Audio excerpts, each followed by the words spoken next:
was the writer on this, so all season we were like, where's Ben's script? Can't wait for Ben's script. Ben's script finally comes out, and I'm really not in it at all. And I go up to Ben, I'm like, Ben, I know my lines. What's up? And he's like, dude, don't even worry about it. I gave you the best moment in the whole script. Just have a vacation and collect the money. And so I think I worked for half an hour on that episode, and I got it up out. So basically, I just had to up it. Wait one second.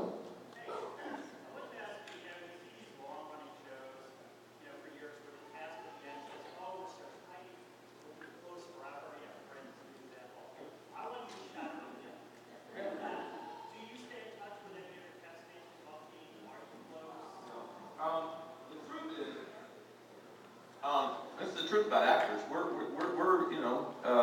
shattered people. We had bad childhoods, and we have a hard time keeping friendships.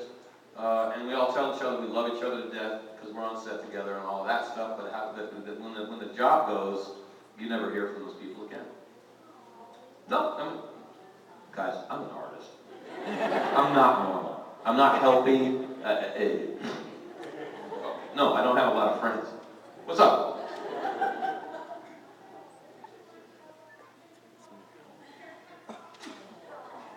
No, I didn't bring my guitar. I'm sorry. Damn, yeah. Give me a guitar. Give me a song.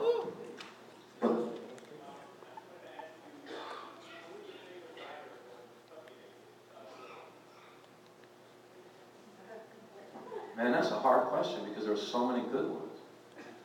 And you know, the best writer was Joss. He really had magic, but he didn't like me.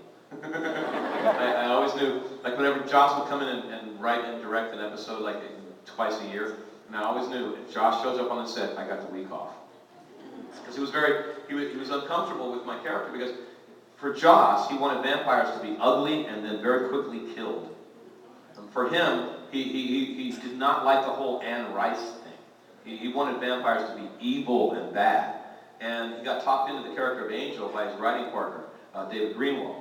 And he was very uncomfortable with that. And then Angel took off like a bat out of hell. And he was like, he's going to ruin my show. The whole theme was going to go down the toilet. So when I came on, and then I was not supposed to be sexy. I was supposed to be dirty and filthy and bad and then dead. And then something else happened. So really, the best writer was the one who never wrote anything for me. Yeah. But it's all good. He didn't fire me, so it's all good. What's up?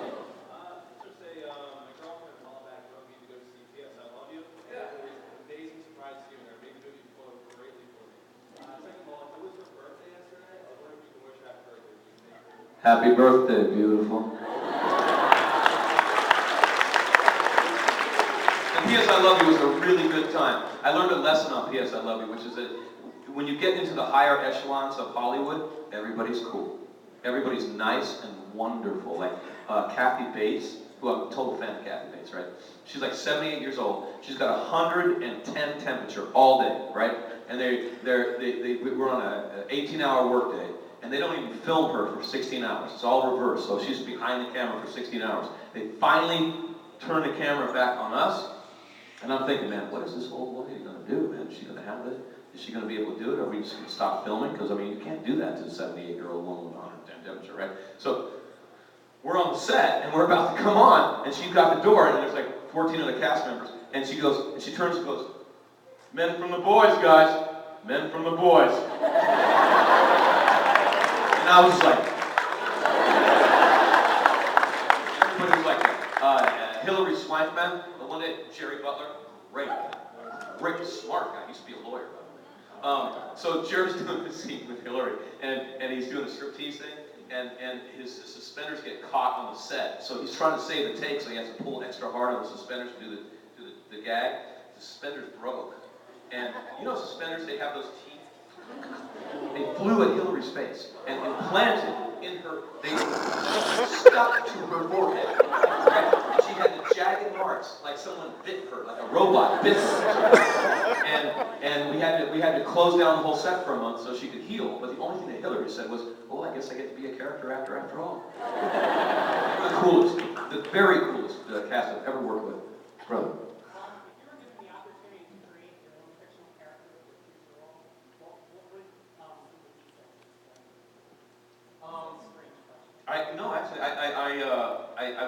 develop a Star Trek series, actually. I want to do a show about the very first starship, the very first one, when the Earth was still at World War, and it was just a pie-in-the-sky idea that really wasn't going to work anyway. And I wanted to have the captain. His father was a hero, but he was a total screw-up. He was a criminal, and they dragged him into being the captain of the first starship, not because he's so trustable, but because he has a name of his dad. And he has a crew that's spying on each other, backbiting each other, and nothing is working. They hit the warp drive the first time, they get out in space, and nothing matches up with the star charts, and they're lost. The whole first season's running away from the universe. And when they first see Vulcans, they're like, oh my God, it's the devil! Oh my God! So they're just absolute fools, and this guy doesn't believe in anything, and the whole show should be from him not caring about anything to realizing that sometimes you have to fight if you want to make the world a better place. Yeah, so that's it.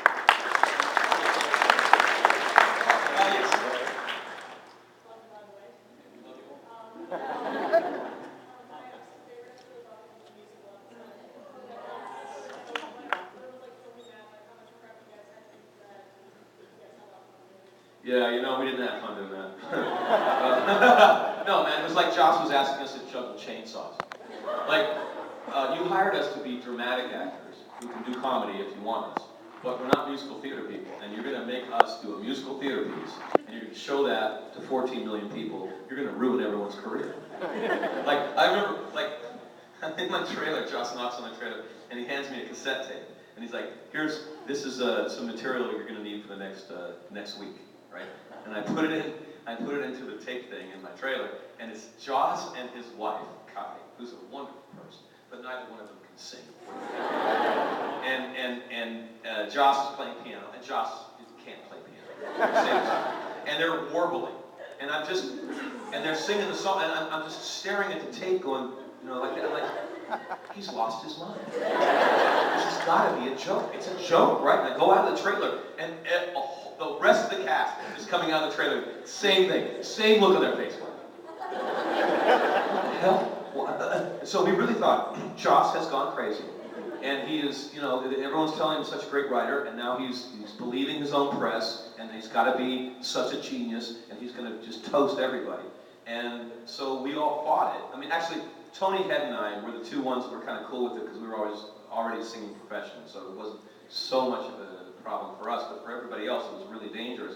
But there was a point where everyone figured out that Joss was really going to make us do this, and we were not going to be able to get out of it, except for Allison Hannigan.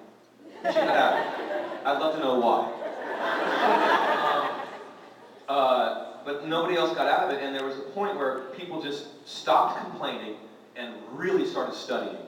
And all of a sudden, all these vocal coaches started showing up on set. Sarah had 2 vocal coaches.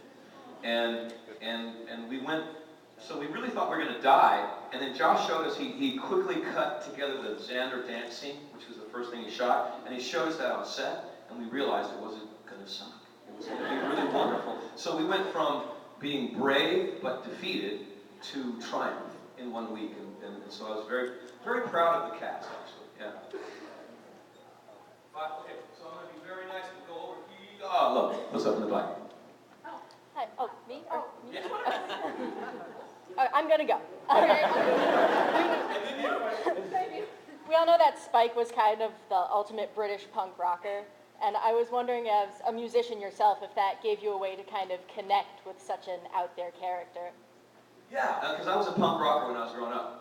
I grew up in the 70s and 80s, and so the Clash, I saw the Clash at the Cow Palace. They didn't let any rock band back to the Cow Palace for 20 years because we destroyed the Cow Palace. Yeah, and I threw tequila up to Joe Strummer, man. I fought my way through all the pogoing, and I threw my bottle, I snuck my own bottle of tequila, and I threw it up on stage, and Joe's like, oh, 1, 2, oh. And he takes a swig from it and passes around the band. And he goes, thanks, mate. So I thought I was a friend of the band. I tried to get backstage. They threw me out in 2 seconds.